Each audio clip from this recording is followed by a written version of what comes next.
So before we get into Dr. King's words, and I want to share with you some excerpts from his messages, The Three Evils of Society, and I've Been to the Mountaintop. But I want to say what some of you already know, which is that we've largely sanitized Dr. King, the real king. And like the prophets of the Bible, we tend to murder prophets in their lifetime, assassinate them, and then romanticize them later. But the truth is that Dr. King, in his unflinching quest to speak truth to power and life into this nation's decaying soul, was increasingly unpopular in his lifetime. In fact, by the time of these speeches I'm about to share, 3 out of 4 Americans said they disapproved of him, characterizing him as a troublemaker. Increasingly seen as an enemy of the state, Dr. King was both intensely scrutinized by Democratic President Lyndon B. Johnson, and he lived under intense FBI surveillance.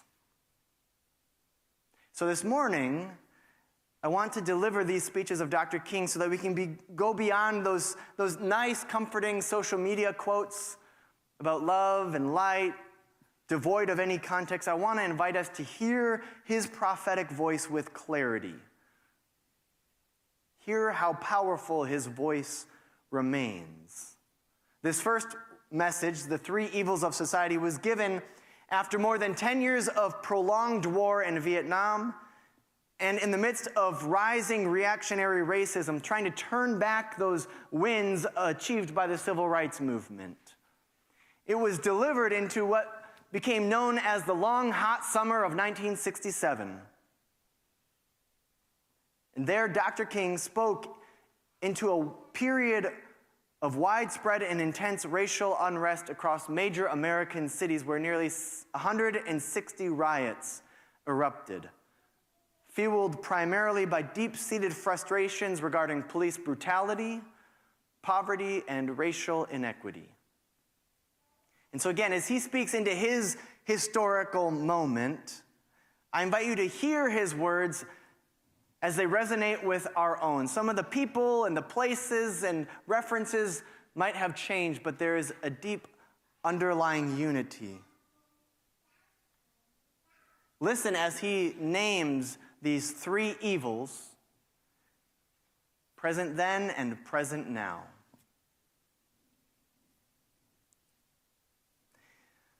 Friends, we have come here because we share a common concern for the moral health of our nation.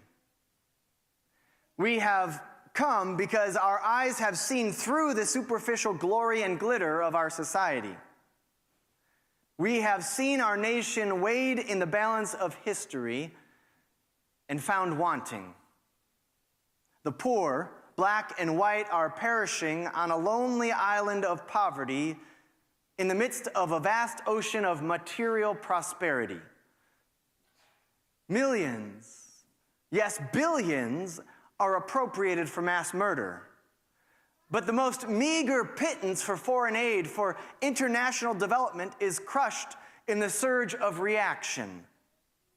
The modest proposals for model cities, rent supplement, rat control, pitiful as they were to begin with, get caught in a maze of congressional inaction. It seems that our legislative assemblies have adopted Nero as their patron saint and are bent on fiddling while our cities burn. Yes, the hour is dark. Evil comes forth in the guise of good. It's a time of double talk when we cry out against welfare handouts to the poor, but generously approve an oil depletion allowance to make the rich richer. The crowning achievement in this hypocrisy must go to those Republicans and Democrats who were given land by our government when they came here as immigrants from Europe, were given education through the land-grant colleges, were granted low-interest loans to aid in the mechanization of their farms, and now these same people say to black people, whose ancestors were brought to this country in chains, that they must pull themselves up by their bootstraps. What they really advocate for is socialism for the rich and capitalism for the poor. Now, I wish that I could say that this is just a passing phase in the cycles of our nation's life. But I suspect that we are now experiencing the coming to the surface of a triple-pronged sickness that has been lurking within our body politic from its beginning. That is the sickness of racism, excessive materialism, and militarism.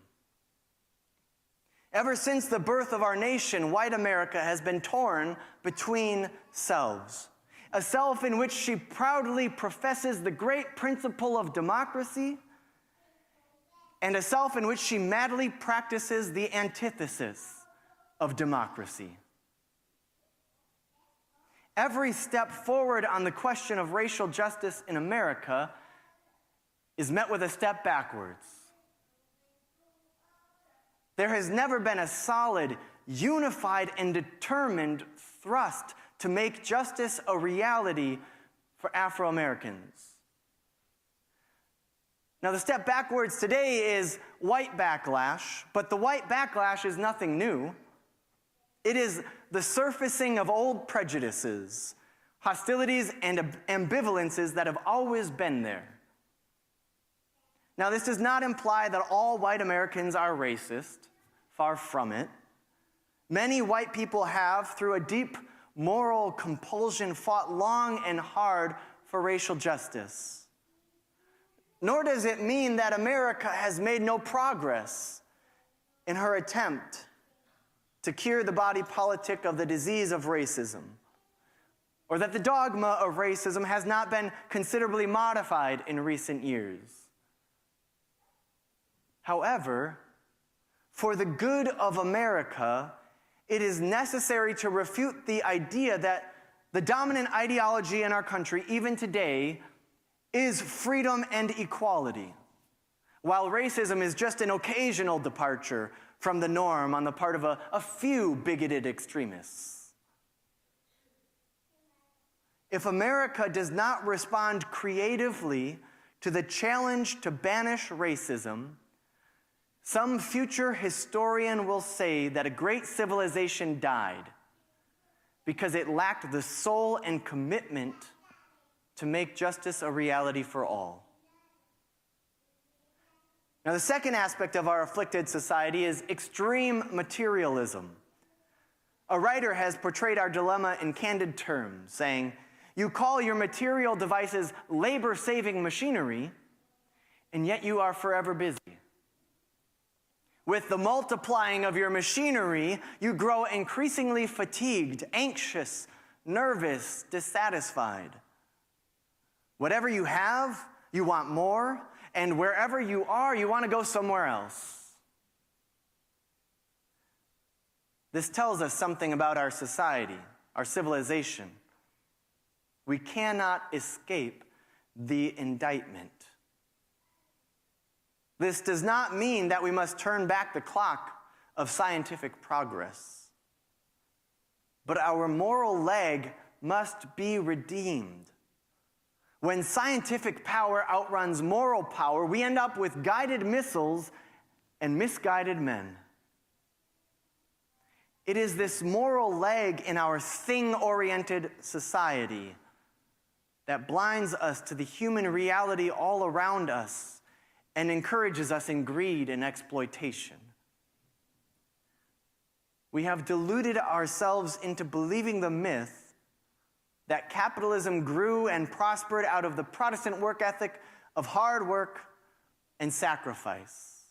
The fact is that capitalism was built on the exploitation and suffering of black slaves and continues to thrive on the exploitation of the poor, black, white, brown, here and abroad. The way to end poverty is to end the exploitation of the poor and to ensure them a fair share of government services and the nation's resources. The tragedy is that our materialistic culture does not possess the statesmanship necessary to do it.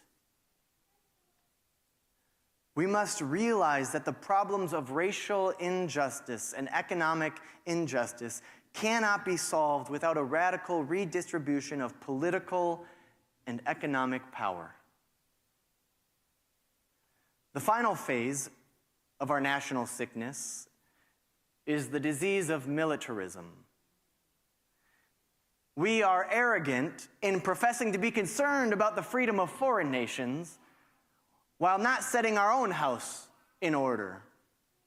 Many of our senators and congressmen vote joyously to appropriate billions of dollars for war, and yet many of these same senators and congressmen vote loudly against a fair housing bill to make it possible for a Negro veteran of Vietnam to purchase a decent home. We are offered a tax for war instead of a plan for peace.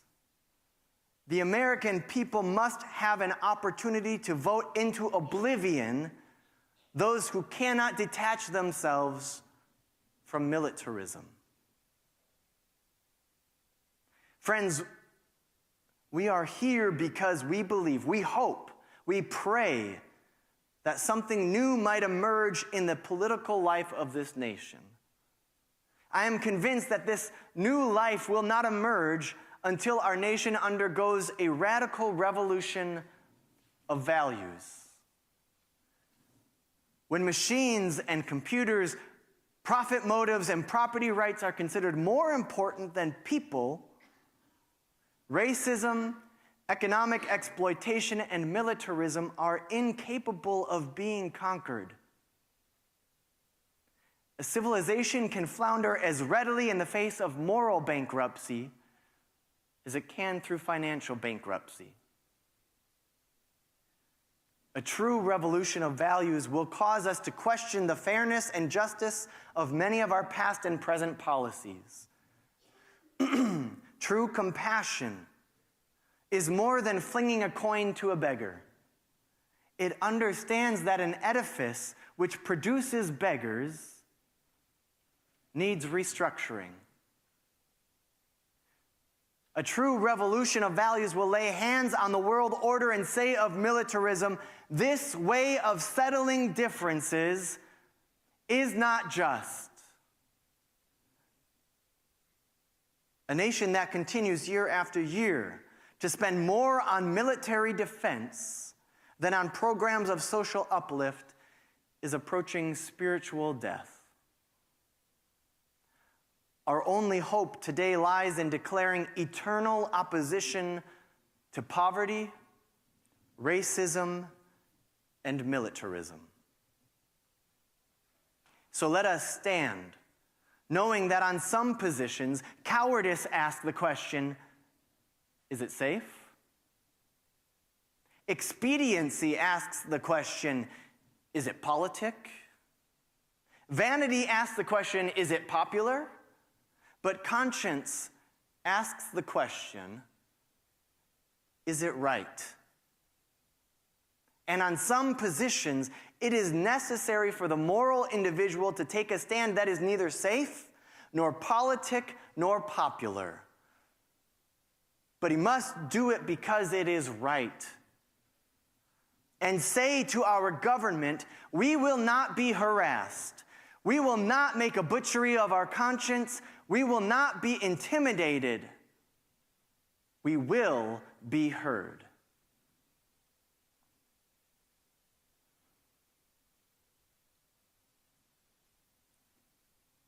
That's the end of Dr. King's speech about the three evils. But between August 1967 and April 3rd, 1968, things only continued to get worse. Dr. King was in Memphis, Tennessee, supporting a sanitation workers, the workers striking there. And on that night, April 3rd, 1968, he delivered this, what would be his final oration, now known as I've Been to the Mountaintop. He was murdered the next day by an assassin's bullet outside the Lorraine Hotel where he was staying. Coming on the heels of that long, hot summer of 1967, the Smithsonian called 1968 the year that shattered America. Another year of intense social, political, and racial turmoil in the United States.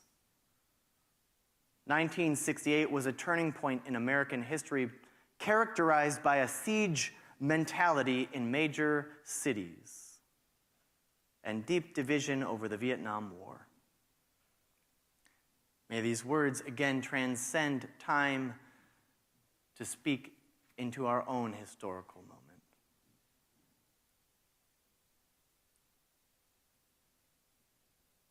Friends, something is happening in Memphis. Something is happening in our world. As you know, if I were standing at the beginning of time with the possibility of a general and panoramic view of the whole of human history up to now, and the Almighty said to me, Martin Luther King, which age would you like to live in? Well, I would take my mental flight by Egypt through, or rather across the Red Sea, through the wilderness on toward the Promised Land. And in spite of its magnificence, I wouldn't stop there. I would move on by Greece and take my mind to Mount Olympus, and I would see Plato and Aristotle, Socrates, Euripides, and Aristophanes assembled around the Parthenon as they discussed the great and eternal issues of reality. But I wouldn't stop there. I would go on, even to the great heyday of the Roman Empire, and I would see developments around there through various emperors and leaders, but I wouldn't stop there. I would even come up to the day of the Renaissance and get a quick picture of all that the Renaissance did for the cultural and aesthetic life of humanity. But I wouldn't stop there. I would come on up even to 1863 and watch a vacillating president sign the Emancipation Proclamation. But I wouldn't stop there. Strangely enough, I would turn to the Almighty and say, if you allowed me just to live a few years in the second half of the 20th century, I will be happy. Now, that's a strange statement to make because the world is all messed up. The nation is sick. Trouble is in the land, confusion all around. But I see God working in this period of the 20th century in a way that humanity is responding. Something is happening in our world. The masses of people are rising up, and their cry everywhere is always the same. We want to be free. We mean business now. And we are determined to gain our rightful place in God's world. And that's what this whole thing is about. We aren't engaged in any negative protest and in any negative arguments with anybody. We are saying that we are determined to be human. We are determined to be people. The issue is injustice. And so we're going to march again and force everybody to see that God's children are suffering.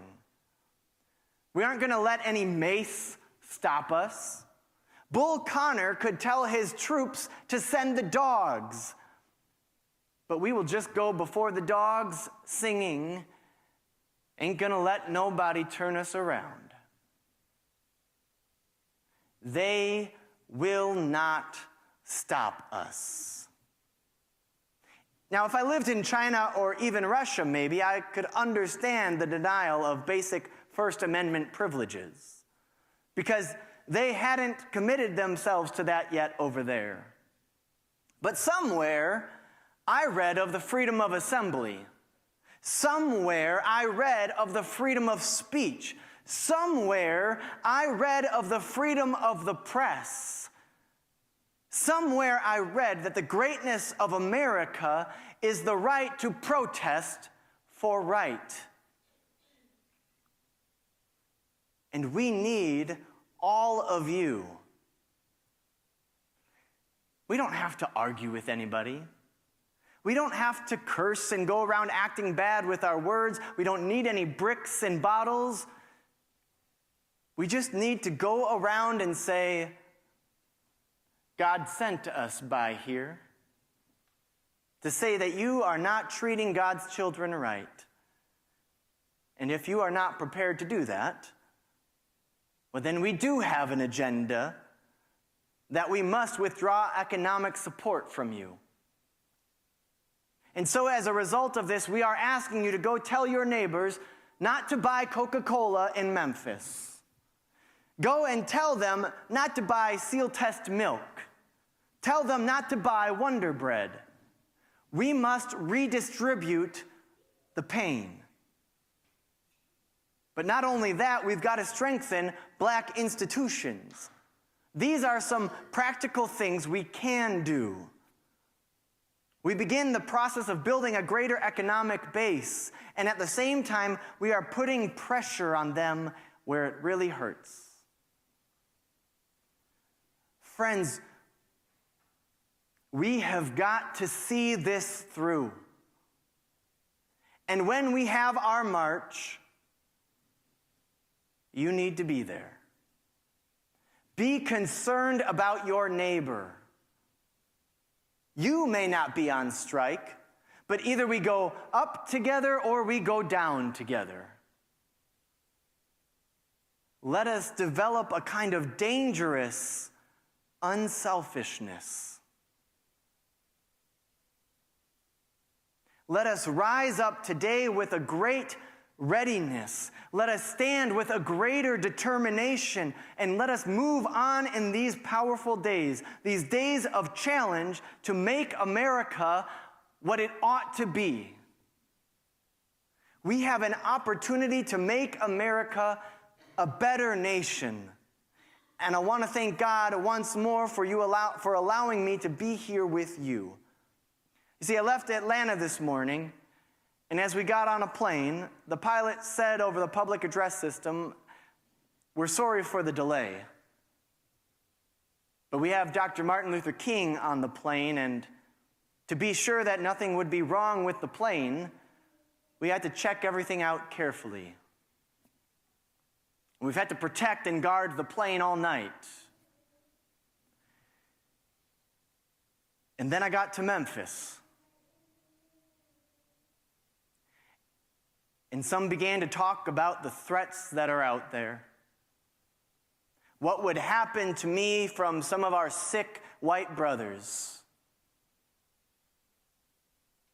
Well, I don't know what will happen now. We've got some difficult days ahead. But it doesn't matter with me now, because I've been to the mountaintop, and I don't mind. Like anybody, I would like to live a long life. Longevity has its place. But I'm not concerned about that now. I just want to do God's will. And God has allowed me to go to the mountain, and I have looked over and I have seen the promised land. I may not get there with you, but I want you to know tonight that we as a people will get to the promised land. And I'm not worried about anything. I'm not fearing any man, for mine eyes have seen the glory of the coming of the Lord.